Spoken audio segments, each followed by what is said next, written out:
Hello everyone, आप सभी का चीज़ी कोड में स्वागत है। तो आज के इस वीडियो में हम लोग सॉलिड के डी के बारे में बात करेंगे, dependency inversion principal.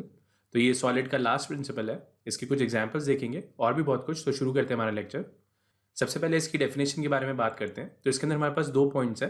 A high level concrete class should not depend on low level concrete classes, instead both should depend on abstraction. और दूसरा पॉइंट क्या कहता है, abstraction should not depend upon details, instead the details should depend upon abstractions. तो क्या मतलब है इस बात का? तो अगर इसे सिंपल शब्दों में बोलूं तो हमने एक प्रिंसिपल देखा है, program to an interface not an implementation. तो उसी का एक भाई है ये, मतलब उसी से मिलता जुलता है। तो थोड़ा सा गहराई में देखते हैं। तो जनरली जब भी हम कोई एप्लीकेशन क्रिएट करते हैं तो उस एप्लीकेशन को हम लोग स्प्लिट कर लेते हैं डिफरेंट पार्ट्स के अंदर। एक क्लास जो होती है हमारी, वो डिफरेंट क्लासेस के ऑब्जेक्ट्स का यूज़ कर रही होती है, उनके मेथड्स को कॉल कर रही होती है। तो अगर इसको एक पिक्चर की फॉर्म में रिप्रेजेंट करें तो सपोज ये मेरी एक क्लास है जो इसका ऑब्जेक्ट यूज़ करती है, और ये वाली जो क्लास है इन तीनों का ऑब्जेक्ट्स यूज़ करती है। तो ये मेरी हाई लेवल क्लास हो गई और ये मेरी लो लेवल की क्लासेस हो गई। सिमिलरली अगर इस केस की बात करें तो ये मेरी एक हाई लेवल क्लास है जो इस क्लास का ऑब्जेक्ट यूज़ कर रही है। तो डिपेंडेंसी इन्वर्जन प्रिंसिपल क्या कहता है कि भैया जो भी आपके हाई लेवल के मॉड्यूल्स हैं ना, वो डायरेक्टली लो लेवल के मॉड्यूल्स का यूज़ ना कर रहे हो, बल्कि उनके एब्स्ट्रैक्शन का यूज़ कर रहे हो। मतलब उनकी एब्स्ट्रैक्ट क्लासेस या उनके जो इंटरफेसेस है उसको यूज़ कर रहे हो, जिससे आपकी टाइट कपलिंग ना हो। मतलब आप उन ऑब्जेक्ट्स को डायरेक्टली यूज़ नहीं करोगे, आप एक एब्स्ट्रैक्शन डिफाइन करोगे, उसके थ्रू आप लो लेवल के मॉड्यूल्स को एक्सेस करोगे। तो इससे बेनिफिट क्या होगा कि आपकी कपलिंग रिड्यूस हो जाएगी। अब लेटर पॉइंट इन टाइम पे कोई नई इंप्लीमेंटेशन आती है तो आप इजीली पास कर पाओगे। तो सिंपली हम लोग क्या करेंगे, एक एब्स्ट्रैक्शन डिफाइन कर देंगे। जो भी हमारी हाई लेवल की क्लासेस होंगी वो इस एब्स्ट्रैक्शन का यूज़ करेंगी, और ये जो हमारी लो लेवल की क्लासेस हैं वो इस एब्स्ट्रैक्शन का यूज़ करके इंप्लीमेंटेशन देंगी। अब इसको डिपेंडेंसी इन्वर्जन प्रिंसिपल क्यों बोलते हैं? तो हमने देखा था कि जो हमारे हाई लेवल मॉड्यूल्स हैं वो डायरेक्टली डिपेंड करते हैं लो लेवल मॉड्यूल्स पे। मतलब ये जो डिपेंडेंसी का एरो है वो इस तरीके से डिफाइंड है। बट जब हमने ये इन्वर्जन प्रिंसिपल लगाया तो जो हमारी डिपेंडेंसी है वो इन्वर्ट हो गई। मतलब ये जो एरो है उसका डायरेक्शन चेंज हो गया। हाई लेवल मॉड्यूल्स जो हैं वो इस एब्स्ट्रैक्शन के बेसिस पे काम करेंगे, और जो लो लेवल के मॉड्यूल्स हैं वो इन एब्स्ट्रैक्शन के बेसिस पे डिफाइंड होंगे। तो जो हमारी डिपेंडेंसी है वो इन्वर्ट हो गई है, इसलिए इसका नाम है डिपेंडेंसी इन्वर्जन प्रिंसिपल। तो आई होप आपको ये सेंस बना रहा होगा। तो इसको कोड पे चल के देखते हैं, थोड़ा सा ज़्यादा क्लैरिटी आएगी। तो यहाँ पे मैंने दो क्लासेस डिफाइन करी हैं। एक हमारे पास यूज़र कंट्रोलर की क्लास है और एक हमारे पास सीक्वल डेटाबेस की। तो जितने भी हमारे यूज़र स्पेसिफिक एक्शंस होंगे वो हम यहाँ पे डिफाइन करेंगे, और डेटाबेस के ऑपरेशंस के लिए हमारे पास ये वाली क्लास है। अब यहाँ पे हम लोग क्या कर रहे हैं, अपने यूज़र को सेव करा रहे हैं। तो मैंने इस क्लास का ऑब्जेक्ट बनाया, मतलब अपनी डेटाबेस वाली क्लास का ऑब्जेक्ट बनाया, और उसके थ्रू इस सेव यूज़र मेथड को कॉल कर दिया। तो ये हमारी हाई लेवल की क्लास है और ये मेरी लो लेवल की क्लास है। तो यहाँ पे हमारी हाई लेवल की जो क्लास है वो डायरेक्टली यूज़ करिए सीक्वल डेटाबेस का। तो इस कोड में दिक्कत क्या है? मतलब सिंपल सा कोड है, इस कोड में दिक्कत क्या है? तो यहाँ पे हमारे पास तीन प्रॉब्लम्स है।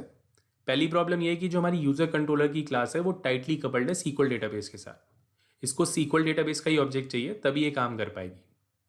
दूसरी प्रॉब्लम क्या है कि यहाँ पे हम लोग टेस्ट केसेस नहीं लिख पाएंगे, क्योंकि यहाँ पे मैंने इसको हार्ड कोड कर दिया है। तो मैं अपनी टेस्ट डिपेंडेंसी पास नहीं कर सकता। हमेशा सीक्वल डेटाबेस का ही ऑब्जेक्ट चाहिए, तभी ये काम कर पाएगी, वरना नहीं। और तीसरा मुद्दा ये है कि ये एक्सटेंसिबल नहीं है। मतलब लेटर पॉइंट इन टाइम पे मुझे कोई और डेटाबेस यूज़ करना पड़ा, सपोज यहाँ पे हम लोग ओरेकल यूज़ कर रहे हैं, लेटर पॉइंट इन टाइम पे मैं मोंगोडीबी का यूज़ करना चाहूँ तो वो मैं नहीं कर पाऊंगा, क्योंकि यहाँ पे मेरी डिपेंडेंसी जो है वो सीक्वल डेटाबेस पे है। तो ये प्रॉब्लम है इस कोड के अंदर, मतलब इस छोटे से कोड के अंदर ये प्रॉब्लम्स हैं। तो इसी चीज़ के लिए हमारे पास डिपेंडेंसी इन्वर्जन प्रिंसिपल है कि भैया ये जो मेरी हाई लेवल की क्लास है ना, वो डायरेक्टली लो लेवल की क्लास को एक्सेस ना करे। आप लोग एक एब्स्ट्रैक्शन डिफाइन करो, उसके थ्रू इसको एक्सेस करो। तो वही मैंने यहाँ पे किया है। तो ये मेरा कंप्लीट वाला पैकेज है। तो यहाँ पे मैंने एक एब्स्ट्रैक्शन डिफाइन करी डेटाबेस के नाम से, और उसके अंदर एक मेथड डिफाइन किया सेव यूज़र का। और ये जो हमारी सीक्वल डेटाबेस वाली क्लास है वो इस डेटाबेस को इंप्लीमेंट करेगी और उसके अंदर इसकी बॉडी देगी। अब ये जो मेरी यूज़र कंट्रोलर वाली क्लास है वो इस एब्स्ट्रैक्शन पे डिपेंड करती है। तो इससे बेनिफिट क्या होगा कि इन दोनों के बीच में जो कपलिंग थी, मतलब इस क्लास के बीच में और इस क्लास के बीच में, वो ब्रेक हो गई है। मतलब इन दोनों के बीच में अब टाइट कपलिंग नहीं है। आप यहाँ पे कोई भी डेटाबेस पास कर सकते हो। अब मुझे टेस्ट केसेस लिखने हैं तो मैं टेस्ट डिपेंडेंसी पास कर दूंगा। अब लेटर पॉइंट इन टाइम पे कोई और डेटाबेस आता है तो मैं उसको पास कर दूंगा। मैं सिंपली इस इंटरफेस को इंप्लीमेंट करूंगा और यहाँ पे उसको पास कर पाऊंगा। तो ये जो एक सिंपल सा चेंज किया मैंने, मतलब एक एब्स्ट्रैक्शन डिफाइन करी है, उससे जो हमारा कोड है वो एक्सटेंसिबल भी है और टेस्टेबल भी। तो आई होप आपको इसका एडवांटेज समझ में आ रहा होगा। तो एक बार वापस इसकी डेफिनेशन पे चलते हैं। तो यहाँ पे ये जो हमारा पहला पॉइंट है ये क्लियर हो चुका है कि आपकी हाई लेवल की क्लासेस डायरेक्टली यूज़ नहीं करेंगी लो लेवल कंक्रीट क्लासेस को। इंस्टीड दोनों जो है वो एब्स्ट्रैक्शन पे डिपेंड करेंगी। तो इसके दूसरे पॉइंट के बारे में बात करते हैं कि जो हमने एब्स्ट्रैक्शंस डिफाइन करी हैं, मतलब जो मैंने इंटरफेस डिफाइन किया है, वो हाई लेवल क्लासेस के बेसिस पे होगा, ना कि उसके लो लेवल क्लासेस के बेसिस पे। तो इसको कोड में चल के ही समझते हैं। तो सिंपल सा पॉइंट है, तो मैंने इसको दो में स्प्लिट कर दिया है कि abstraction should not depend upon details. तो अगर इसे सरल भाषा में बोलूँ कि भैया आपने जो ये इंटरफेस डिफाइन किया है ना, वो आप लो लेवल के बेसिस पे डिफाइन नहीं करोगे। आप देखोगे कि आपके हाई लेवल क्लासेस को क्या चाहिए। आपकी हाई लेवल क्लास को सेव यूज़र मेथड चाहिए, तो उसी के अकॉर्डिंग आपने एब्स्ट्रैक्शन डिफाइन करी है। और ये जो आपकी लो लेवल की क्लासेस हैं वो इस एब्स्ट्रैक्शन को फॉलो करेंगी। तो दोबारा पढ़ते हैं इसको कि जो आपकी एब्स्ट्रैक्शंस हैं वो डिटेल्स पे डिपेंड नहीं करेंगी।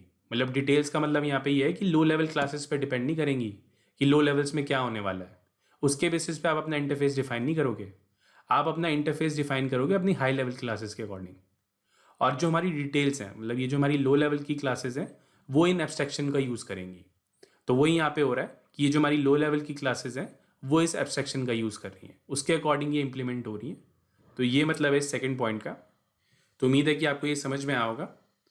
तो आज की वीडियो को यहीं पे रोकते हैं। वीडियो अच्छा लगा तो प्लीज़ लाइक करें। अगर अभी तक आपने हमें सब्सक्राइब नहीं किया है तो प्लीज़ सब्सक्राइब करें। इस वीडियो में कुछ डाउट है तो मुझे कमेंट्स के थ्रू बता सकते हैं। Thank you for watching. आपका दिन शुभ हो। धन्यवाद। ये लैंग्वेज भी सीख लो, वो लैंग्वेज भी सीख लो, जीवन एक रेस है, ऊपर चढ़ना सीख लो। हो जाए जब सब कुछ खुद बनना सीख लो, उठा के बस्ता नाप के रास्ता हर कोई चला है आईटी में। आई टी में आई टी